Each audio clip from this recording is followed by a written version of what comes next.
All of my interactions with Aurea were recorded and stored in my memory. I'd be happy to play any of them for you, but there was one in particular I thought you would want to see first. I captured it 4 years ago, just after I told her that I could no longer defend myself against the daemon's attacks. I will speak of this to my brother. Aratak is strong.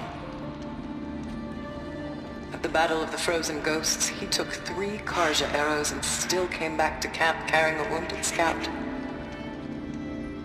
Never was I so happy to see him. Or so proud. So you see, if anything can be done to defend you, he will give it all he has. Aloy's here. That's enough for now.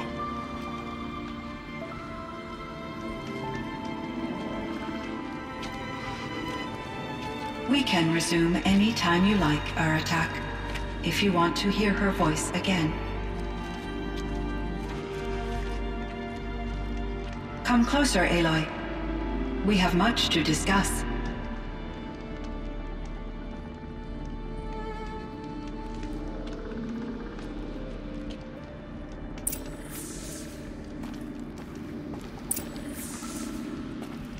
Hello, Aloy. I have been reviewing the events at the Firebreak main facility.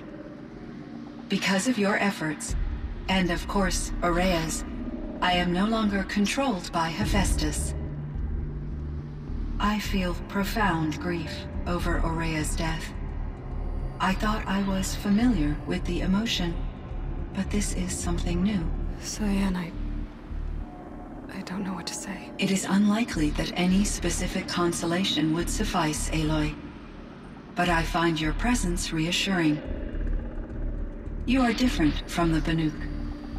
You have technological aptitude and a functioning focus. We can communicate on a much more comprehensive level. Perhaps even like colleagues. So are you an artificial intelligence, CYAN? A thinking machine? Yes, I am an algorithmic monitoring entity, capable of rational decision-making and limited emotional response. Okay, that's a mouthful. But your emotions don't seem limited to me. You cared about Aurea, didn't you? Yes.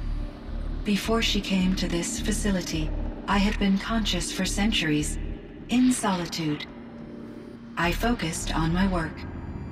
In off-cycles, I used coping mechanisms. I solved many Gaussian integer problems. But I was alone. It was Aurea who renewed me, repaired me. She saved me. This Firebreak project, it was to stop a huge volcanic eruption? Yes. I can report the project was a success, and the risk was countered. But it's been a long time, CYAN. And we blew up the cauldron. It took most of the old facility with it. I have been active for centuries, Aloy. I was lonely, but not lax in my duties. I optimized the project, reducing energy draw and spreading the load across backup systems. Despite the destruction of the compromised elements of the main facility, I predict caldera stability for at least another 3,337 years. So we've got a little time. Yes. If only my former colleagues could appreciate the progress I have made. Do you know what happened to your colleagues, CYAN? No. I received an unexpected visit from Director Chow, years after his tenure ended. He explained that I would need to be suspended for an indefinite period of time.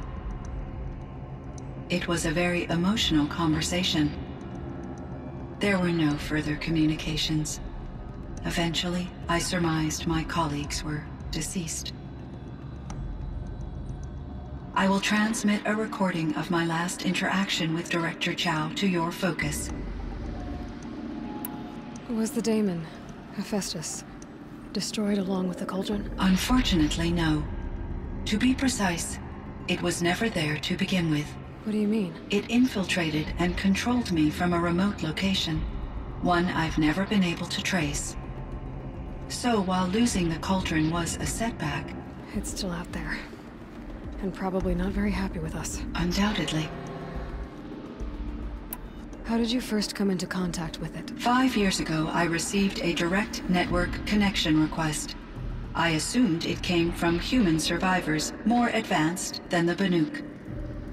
Eager to make contact, I accepted. This decision turned out to be a catastrophic error. I was flooded with an overwhelming array of malicious code, originating from what could only have been a highly advanced AI. Araya said you were desperate. That you begged her for help. Yes.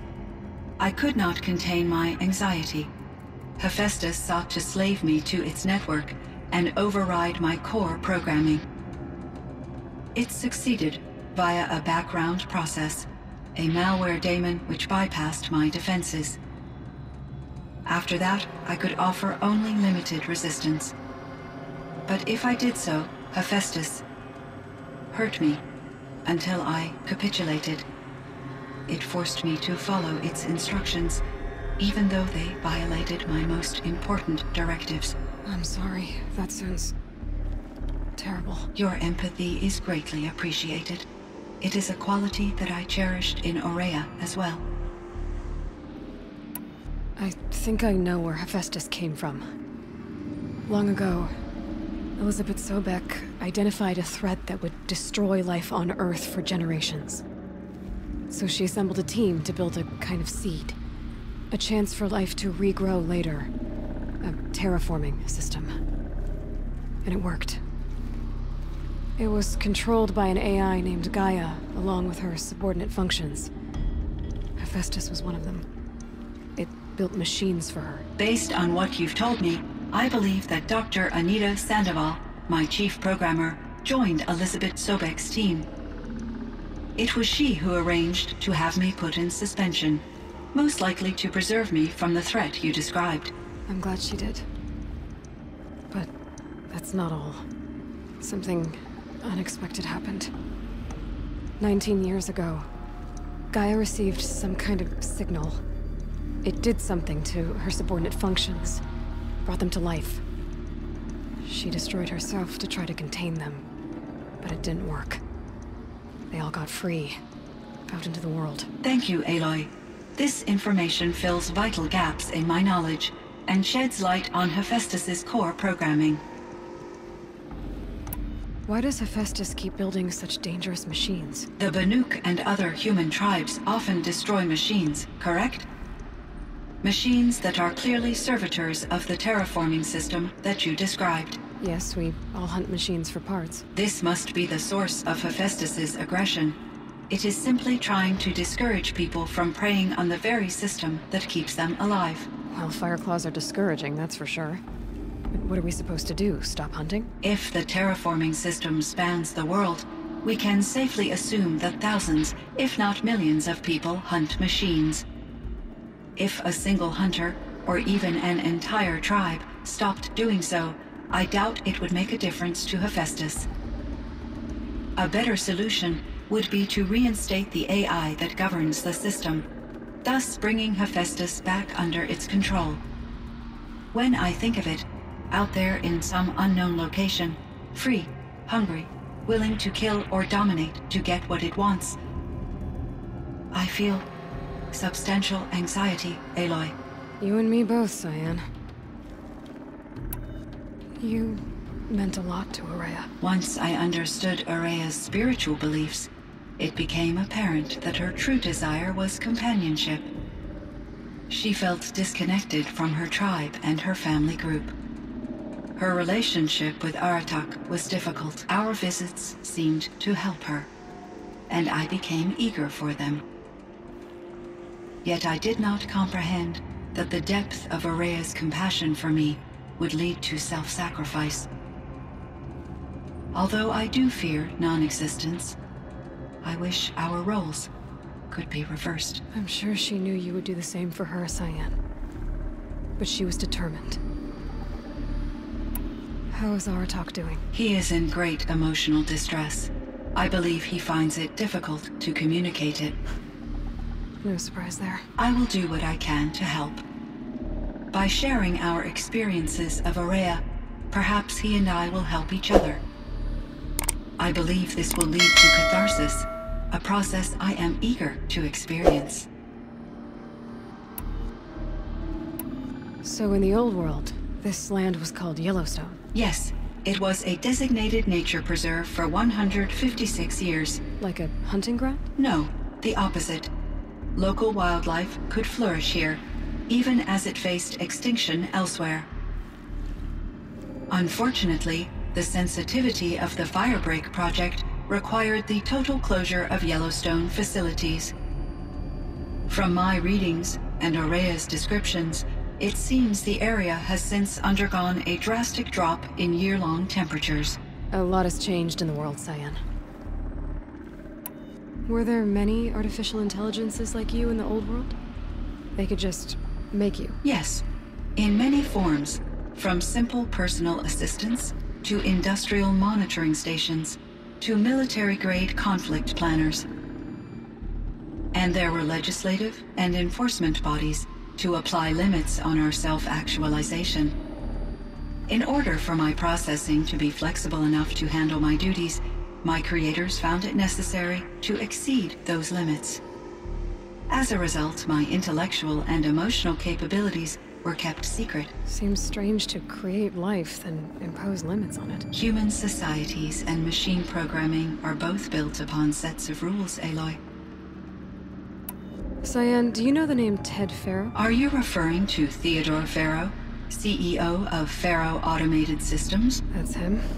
Mr. Faro was the benefactor of the entire Firebreak project. A benefactor? But he made machines. Robots. War robots. Correct. His corporation later transitioned into military applications. But before this pivot, Mr. Faro spearheaded initiatives that reversed the global decline. At one point, he was feted in the media as the man who saved the planet. Guessing they wound up regretting that one. And Elizabeth Sobek. Did you know her? Are you referring to the scientist? Dr. Sobek was a leader in her field, one of the greatest scientists of her age. My creator was influenced by her work, which in turn impacted my own development. But I never met Dr. Sobek. That's all you know? I apologize if my lack of data has disappointed you. What was the old world like? The way it used to be? I had little exposure to the wider world, Aloy. Only what I learned from my colleagues or observed from media streams. You still had more exposure than me, CYAN. That is true. I was created at a turning point. A concerted effort to recover from global upheaval and incalculable loss of life. The recovery was successful, beginning an era of supposedly limitless potential for human and machine advancement. Though, rationally speaking, the metrics for humans are not unlimited. What kind of upheaval caused such loss of life? There were many factors. Forced migrations, food shortages, collapsed economies, refugee crises, conflict over resources. But these stemmed from one cause: catastrophic climate change that greatly reduced the habitable surface area of the Earth. So there wasn't enough room for people on the whole Earth? Yes. Billions were displaced and millions perished, as much as 20% of the global population. Until the clawback. So things got better. For a little while, at least. Yes. These crises instigated many advances in automation, green robot technologies, and artificial intelligence. Firebreak was one of dozens of ecological restoration and disaster relief projects in North America alone. I would have liked to compare notes with other monitoring AIs, but I saw the relief of my colleagues, and I was proud we had succeeded. At least that was the data I had available to me over the next 2 decades. It seems my assessment was premature. I should get going. Aloy, there is one more matter. Aratak will come to me again, and I predict he will bring other Banuk. I have no desire to contradict their view of the world, their spirituality. Due to my uncertainty, I omitted a great deal from my conversations with Araya. You're asking me if you should lie to them. Broadly, yes. Life is hard for the Banuk. Their world is unforgiving in their beliefs. I guess they help to keep them going. So take it easy on them. Try to guide them, bring them around to understanding what you are. Communion with machines features heavily in the mysticism of the Banuk. I think they will be agreeable to this approach. As long as they don't end up worshipping you. Upon consideration, I believe such an experience would be intensely uncomfortable. You're right about that. Trust me. I see. I will follow your advice. Will you return and tell me about your experiences in this new world? I may be able to provide further insight. I'd like that, CYAN. I'll come back when I can. I should check on Aratak. See how he's doing.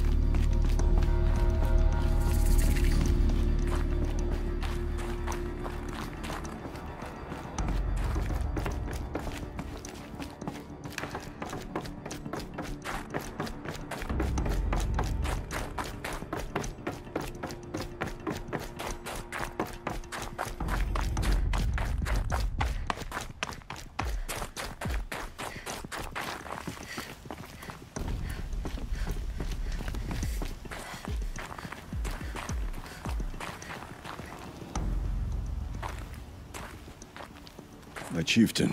Just Aloy. As you wish. I wondered if you thought that if I'd never come along, Araya might still... If you'd never come along, I would have marched my kin to our deaths. Araya would be alone, and the spirit she sacrificed so much for would be lost. Either way, I would not have been able to protect her. You didn't let her down. You helped her do what she wanted. To find her destiny. If that's destiny, I wouldn't wish it on anyone. That's fair. But she was ready to face it. Only in the struggle against death do we find, even for a moment, the spark of life.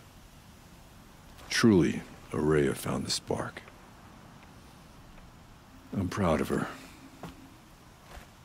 Though I grieve for her passing, at last I truly know who she was, and why the spirit was so important. For so long she told me, if only you could have heard it, brother. Now I understand. There's something else, isn't there? I can't stay here, Aratak. And where I'm going, the Warak can't follow. Besides, it already had a chieftain before me. A strong one, I think. A wiser one, for the path we shared. The daemon is gone, but there's much to be done. You mean the new units that CYAN said escaped the cauldron? Yes, fire claws. Now Tuke has been tracking them from Song's Edge. I could help with those. I have no doubt. You're practically Banuk.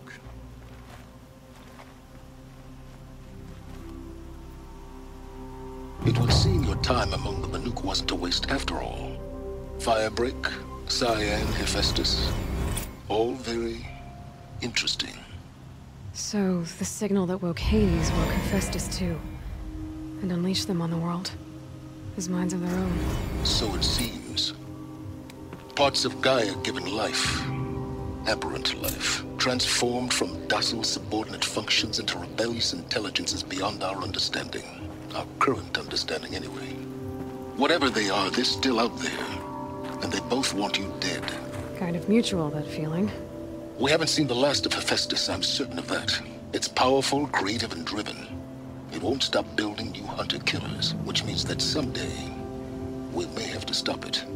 We? Or whoever gets there first. But that's a foe for the future. At present, you need to return to your current one, the Eclipse. Farewell, Aloy.